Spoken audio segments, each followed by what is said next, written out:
Hi there, everybody. So this might not look that exciting on its own, but maybe it gets a bit cooler if you discover that the underlying engine here is actually a language model. In this case, GPT-4, 32K. What we're doing here, we've got a prompt going where um, the game is acting, or the model is acting as a game engine. It is processing my input. It's figuring out through chain of thought what that's going to mean in terms of the board position.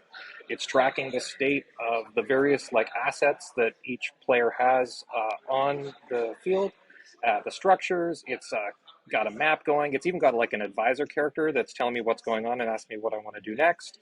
And then what's really cool here is that when it goes to make its own turn, it's adding another step, which is that it's doing a sort of an intent processing thing where it's kind of reminding itself of what its goals are, what that means to do in this particular moment, and then arriving at a choice that is then going into the GPT input processing, which is kind of like what it's doing with the player that figures out what to do with that.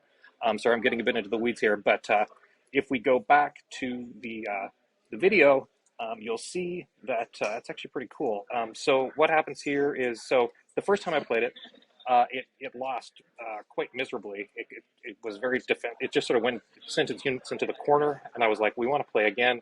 I want you to be more aggressive. I want you to not leave your castle undefended. I kind of gave it some coaching. And this is the second game. And if you see, it's way more on it. And like we kind of destroyed each other then. We both kind of like get new units going. We come back out, and I can't actually show you the end of the game because what happened was I ran out of time.